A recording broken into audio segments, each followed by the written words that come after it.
sa amin. Okay. Ilang months na sir na alaga po? Mag-iisang taon na to. Oh. Ano kasi kami, kinapos kami ng pagkain noong kailan ba yung tag-init? Sobrang, ito yata itong taon na Opo. April. Kinapos kami ng pagkain. Halos 2 buwan pagkain namin. Katawan ng saging. Ito bago to na ipinasok namin dito. Kasi yung isa inilabas namin. Pinalit namin. Medyo ano pa to. May isa dito medyo matapang eh. So, pahawakan ko na. Tali na lang dito sir. Sana. Yan, ano. Yung tali niya eh, ano na lang. Opo. Ipahintay natin siya. Yan! Itatali na lang daw dito. Para ano? Ano gagawin mo? Unahin natin to, no? Sige sir. Unahin daw to.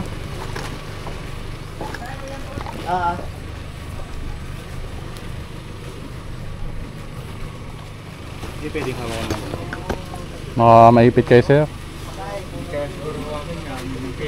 Malaki yan sir, malaki na. Hindi, tali nyo lang dito sir.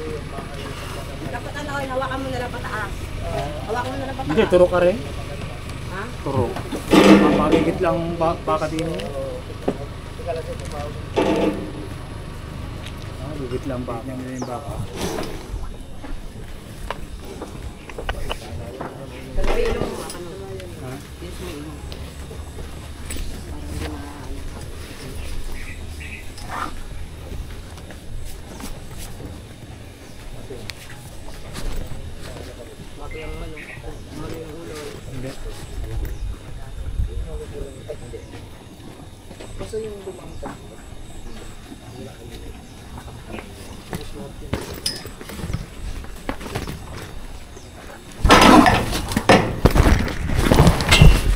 Oo na sir.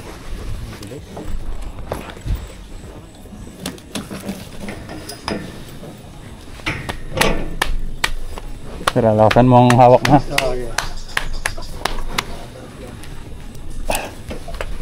Oo na sir.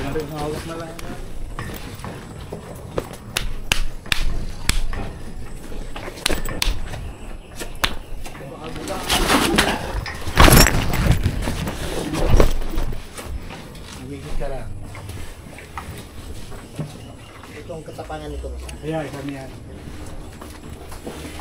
Yan.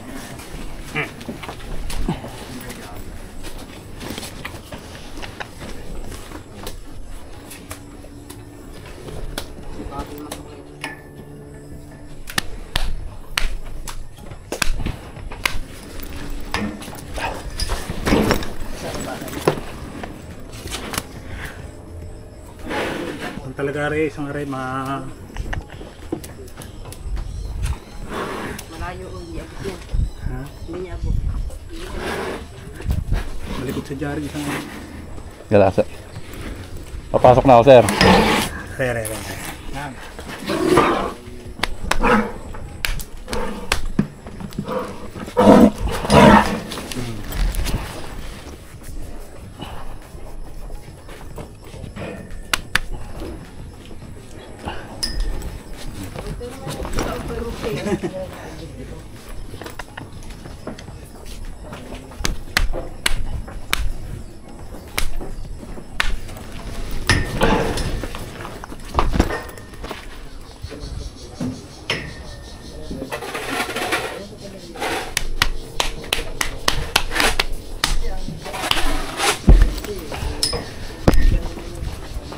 Dito na titirahin yan. Kapal na to ah. Kumain sir ha.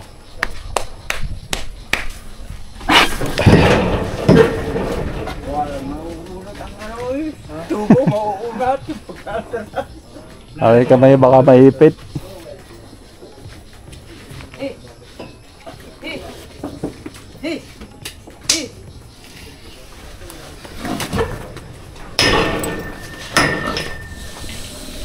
Layo.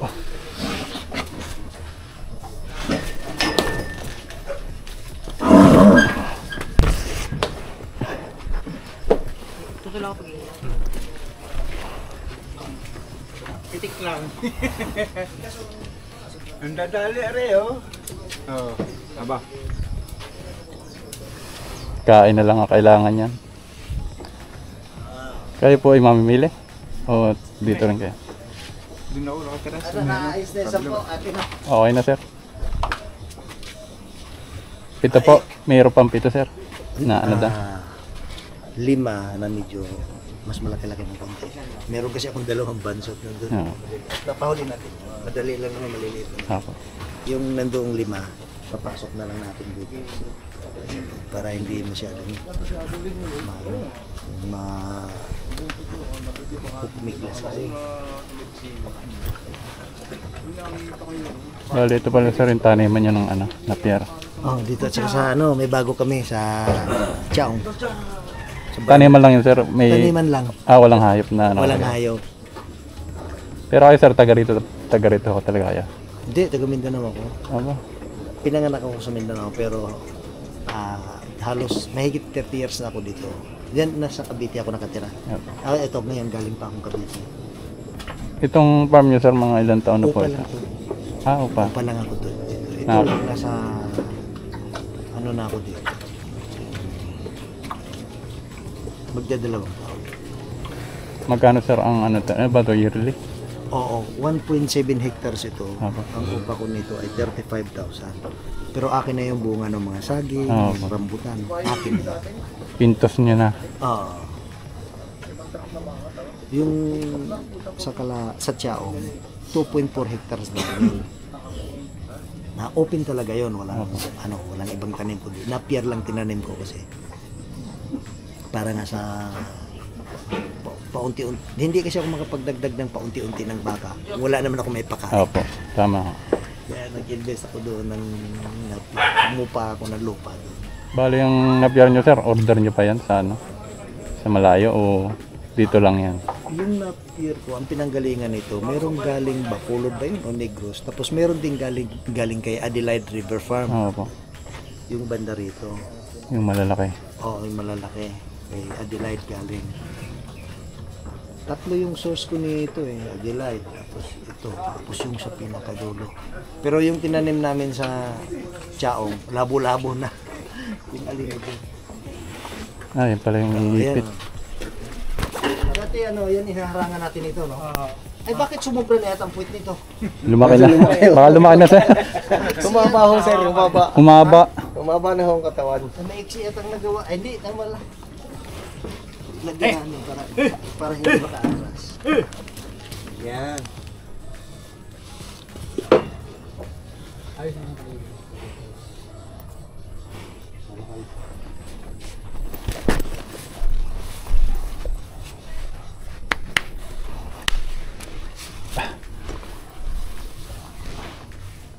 Itong baka nyo sir, saan po nagmula yung mga baka nyo ngayon? Norte yan galing kay Kumiya yan. Kay Kumiya. Tsaka kay Dieter Aranda. Sa ano din? Sa Norte din. Norte din galing mga baka nila. Pero taga dito sila sa sa Lipa. San Francisco.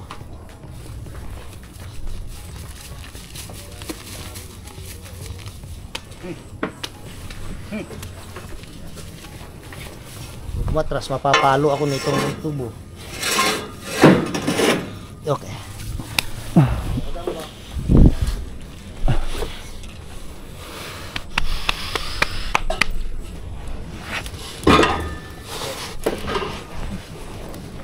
Tikaya na, tikaya.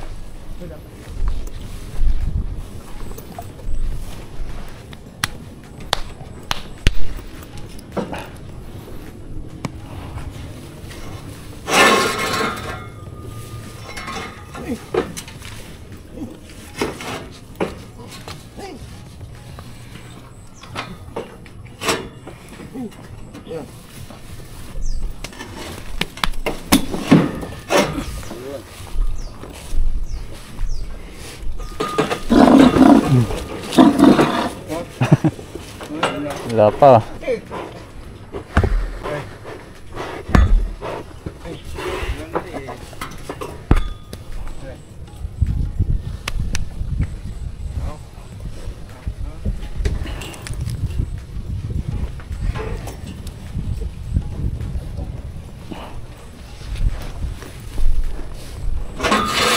Oh.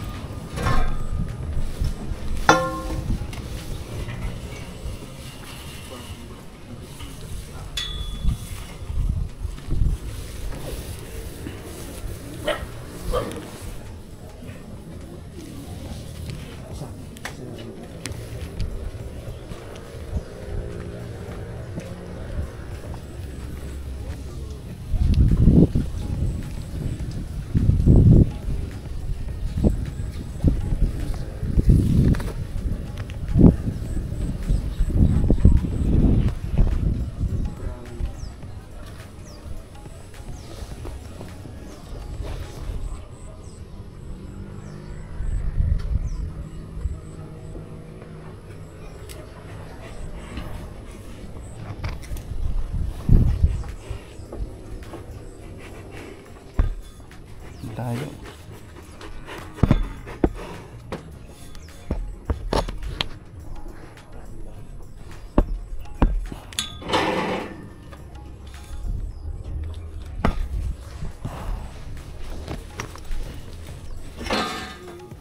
Pero kung may nalaban pa ngayon ng kasi sir, pagka bumaba ng Naku, baka madala ka ate. Ibiya kayo po siya sa bakal. Kayang-kaya ka niyan. ay, papasok ka rin po. Babangkahin ko sir ay matanong ko ng mga pulang yan.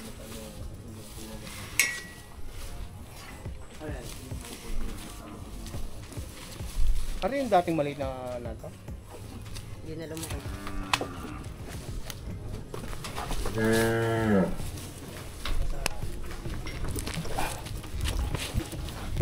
Okay na sir.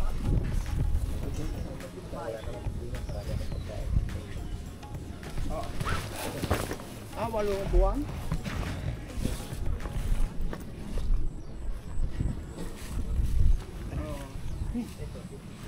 Siguro, kukunan pa ng ibang baka.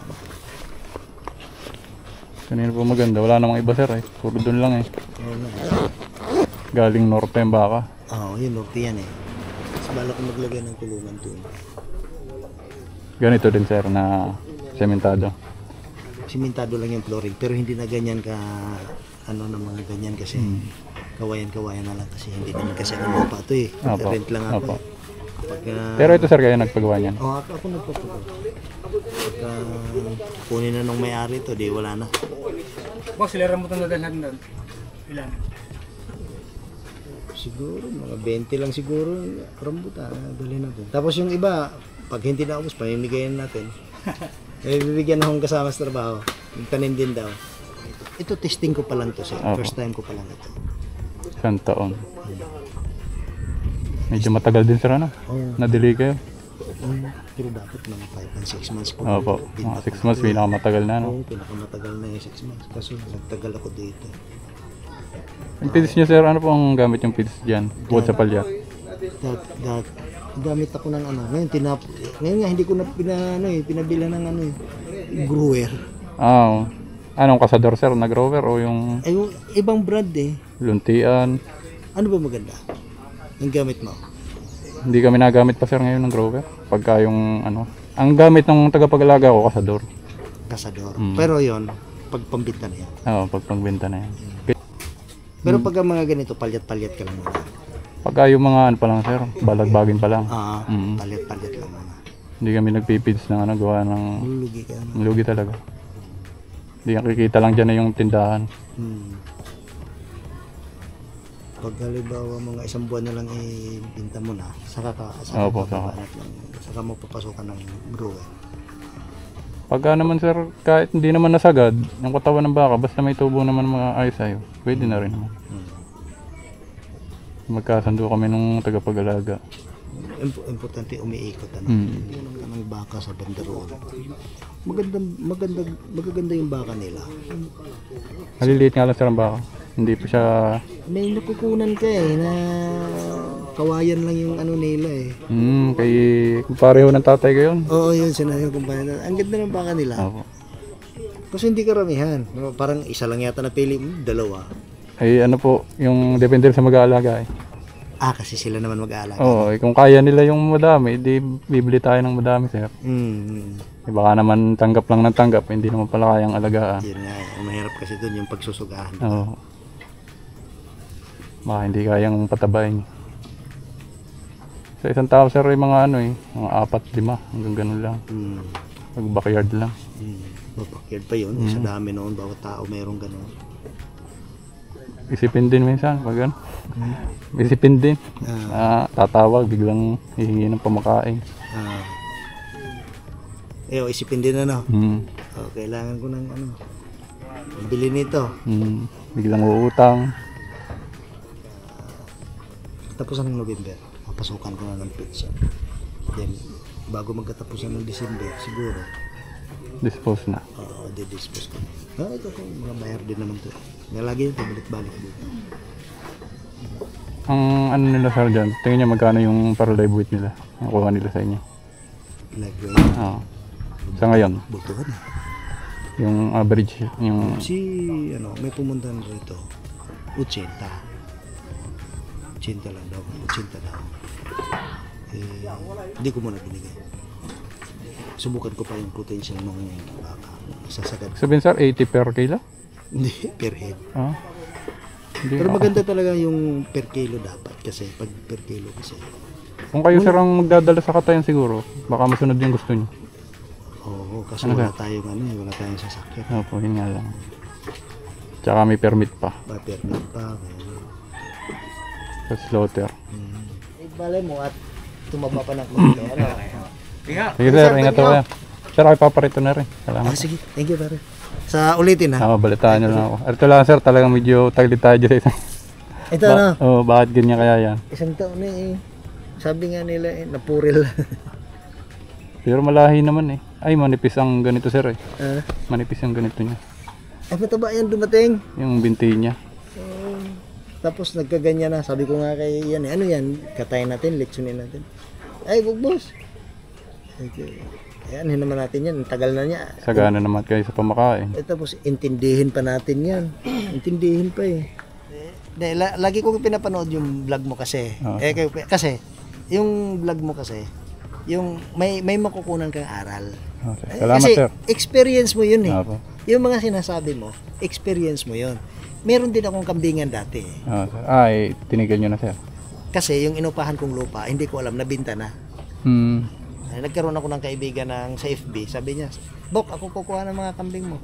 Sige, so bininta ko yata, 400,000 yata yung binta ko. Lahat-lahat ng kambing ko nasa mga 50 mahigit. Pero ano naman yon, yung karamihan noon, mga Anglo. Gatasan nyo, sir. Hindi pa nga ako nakabuelo, nabinta na yung lupa na mga breeder ako, kinuha ko sa Riyaya. Hindi naman talaga ako sugarol pinasok ko lang. Negosyo lang. Kaya sabi ko, nung bininta ko, pumasok ako sa ganito. Ito naman trial or error kasi first time ko pa to. Tama lang naman, sir, yung dami ng alaga niyo. Yun nga, yung sinabi mo, yung aangkat ako doon. Lagay ko dyan. Sunod sa uulitin. Opo, salamat po. Nakarating kayo sa amin. Bukas naman yata yung gate doon. Papunta rin kaming Chaong Thank you, sir. Okay.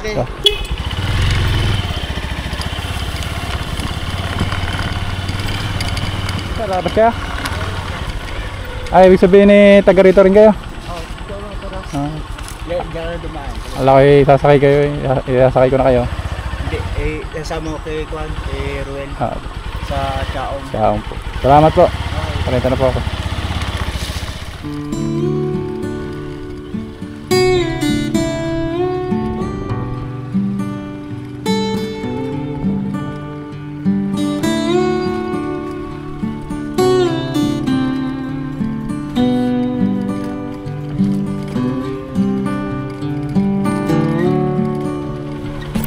Lang. Ayan. So natapos po tayo, no? Hindi ko lang kabisado yung palabas. Hanapin natin sa Google Map. And marami pong salamat kay Sir Ruel. Tayo po ay pinagkatiwalaan. Sana po ay gumanda po lalo ang katawan. Magaganda po ang baka.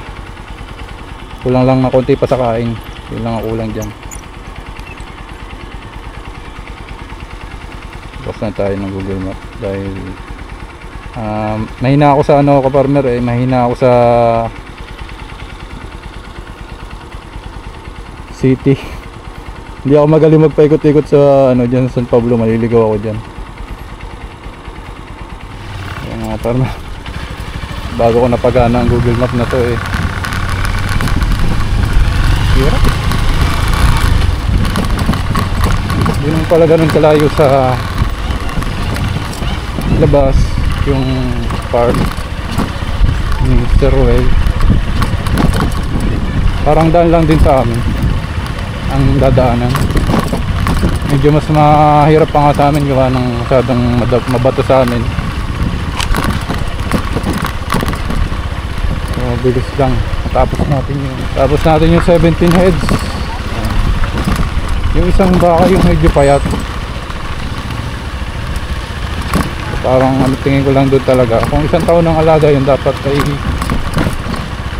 medyo may resulta na yun. Pero lalong humina yung katawan. Kaya hindi ko masabi kung tatalab yung vitamins yun. Pero yung mga malalaki, ano na lang ang kailangan, pagkain na lang, tsaka maayos na pag-aalaga. So isa nga pala ka-farmer na nagiging problema sa baka, sa ganyan mga patabay, yung ulan. Medyo nakakabawas sa taba ng baka yung ulan dahil parang natutunaw yung taba nila. Kaya ang tatay ko ayaw na ayaw niya ng nagpapataba siya ng baka tapos nauulanan. Hindi ko alam kung dahilan lang niya, pero parang tunay nga na mahirap patabay ng baka kapag maulan, kapag nabababad sa ulan. Nasusunog yung taba nila gawa ng wala naman sila bang panlaban sa lamig, kundi yung taba nila at yung balat nila. Hindi magaya natin mga tao. So habang nabababad sa ulan ng baka, medyo pumapayat talaga. Pansin ko lang yun sa mga baka namin. Bukod doon, syempre hindi makakain ng ayaw.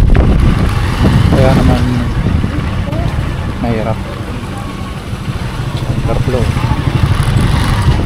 Tinabot tayo ng konting ambon sa farmer. So hanggang dito na lamang po marami pong salamat ulit Mr. Roy. Sana po ay kayo kumita. Medyo matagal na pala yun, isang taon ng alaga yung mga baka na yun. Ang ideal nun ay mga 5 months or 6 months, pinakamatagal na 6 months. Pero ganun talaga, na-short daw sila sa pagkain. Hindi agad napadispose kumain ng tag-araw.